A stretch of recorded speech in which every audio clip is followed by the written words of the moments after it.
So okay, you know how when the prequels came out, everybody was like, oh, this isn't Star Wars, it's too pretty, it's too clean, it's too sparkly. Star Wars is supposed to be grungy, it's supposed to be down to earth, it's supposed to look dirty. And then Disney came in and they bought the rights to it, and they were like, oh, don't worry, we're going to fix this. And they put out The Force Awakens, and everybody's like, yay, you fixed it! And then Disney was like, oh, we ain't done yet.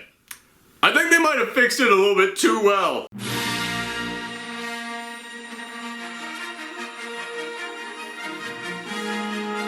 Hello everyone, it's me, Aaron, Professor Thorgi, and I'm tired. I am. Okay, a little behind the scenes stuff. I got 3 videos I gotta record in the next 24 hours, and Disney thought that meant it was the perfect time to come in and finally give us the teaser trailer for Rogue One. Did anybody know this was happening? I didn't know this was happening. I just woke up and it was there. Holy cow, Disney. You will let some massive stuff just drop without a warning. This was a huge surprise to me. Granted, I have also been doing nothing but editing videos for the past week, so maybe they had this on billboards for all I know, but I completely missed it. But yes, holy cow, this trailer, I knew that this movie was going to be about that squad that went in and got the blueprints for the Death Star. So it's like, okay, so this is gonna be a little bit different from the Star Wars films that we've seen so far. It's gonna be a little bit more of a covert operation thing, a little bit more of a military thing, maybe a little bit of a spy thing. Holy cow. This, how many times have I said holy cow, by the way, throughout this? Keep a counter in the bottom corner. Holy cow, this trailer was one of the darkest things I've ever seen from the Star Wars universe. So this trailer starts off by introducing us to our protagonist, Jyn Erso, and it looks like she just came from a bar fight. She has got dirt smudged all over her face, her clothes are tattered, she just looks like she does not give a fudge.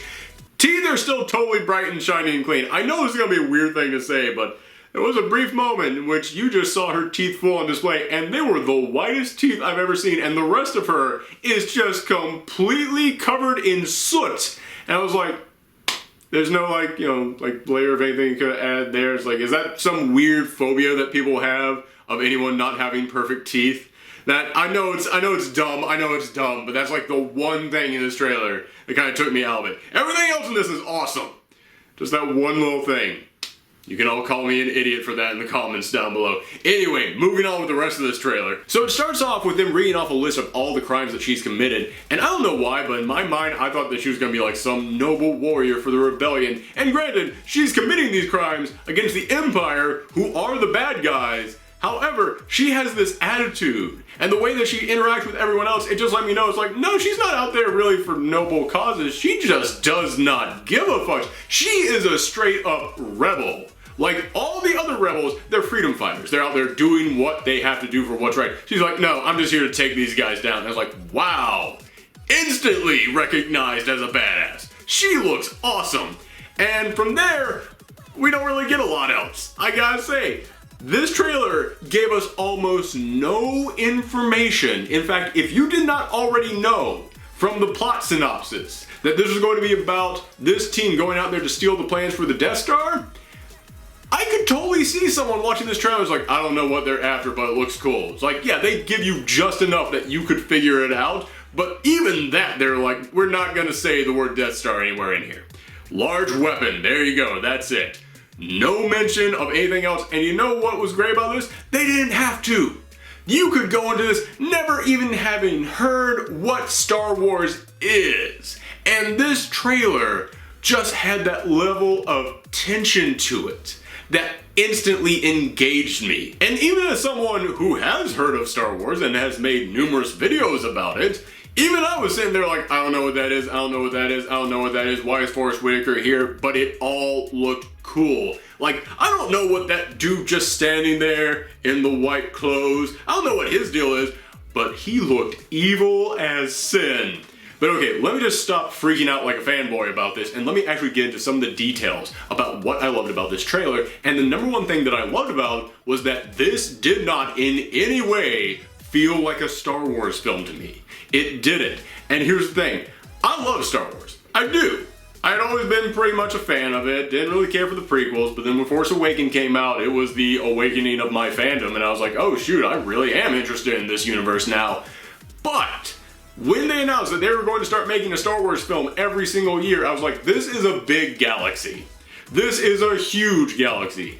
I don't want every single film to feel the exact same way. I want to get some variety in these Star Wars films. I want to explore different sides of this universe, and this is the dark, grungy, gritty side of it. And I'm like, holy cow, this trailer really feels like they are going to nail that. This does not feel like the, yes, going out there in search of the Force and all these other mystical things and this feeling of hope. No, this feels like, oh my god, I don't know if these guys are going to make it. I mean, think about it. If you had not heard that score at the beginning of this trailer, and you didn't see that picture of the Death Star, and they didn't have any stormtroopers in this trailer, would you have known that this was a Star Wars film?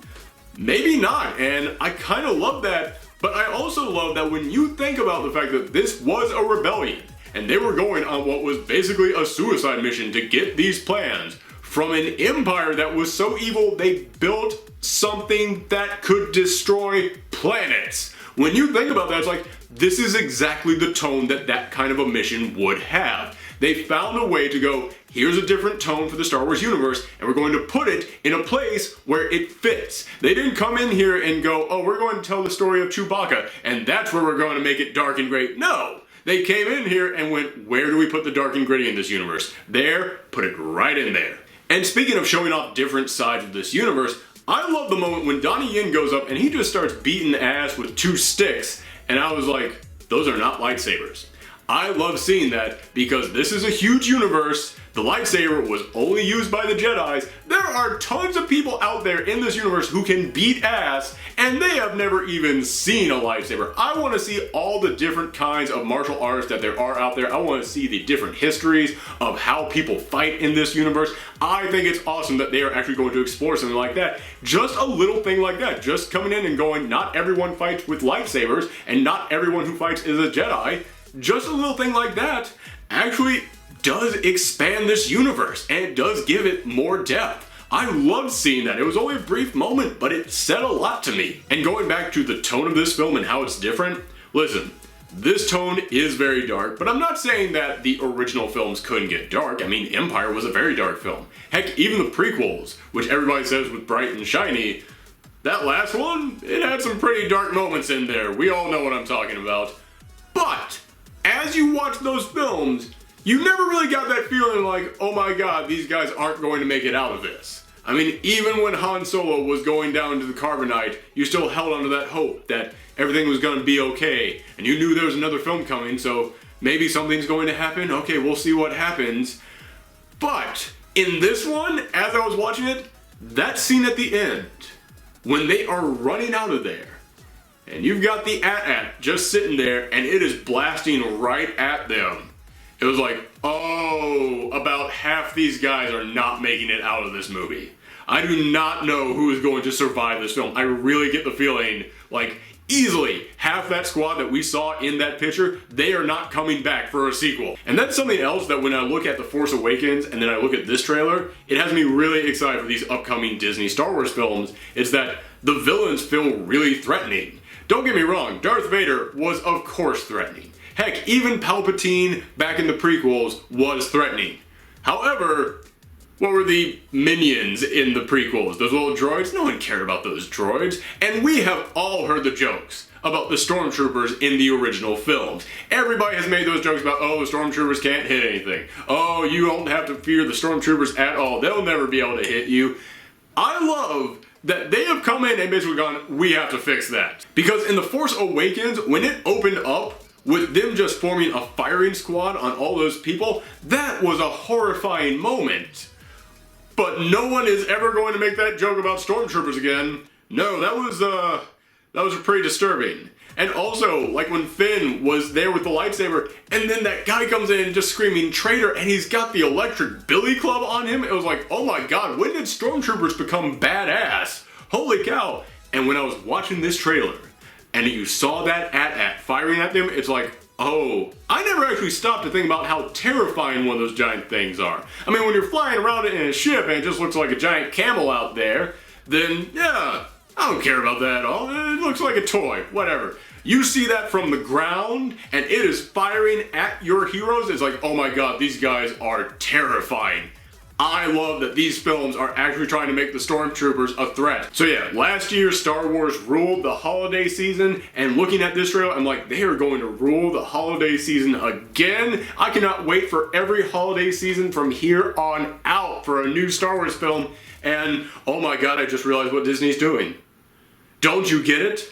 Disney wanted to come in and fix every single thing in Star Wars. They're trying to redeem the Star Wars holiday special.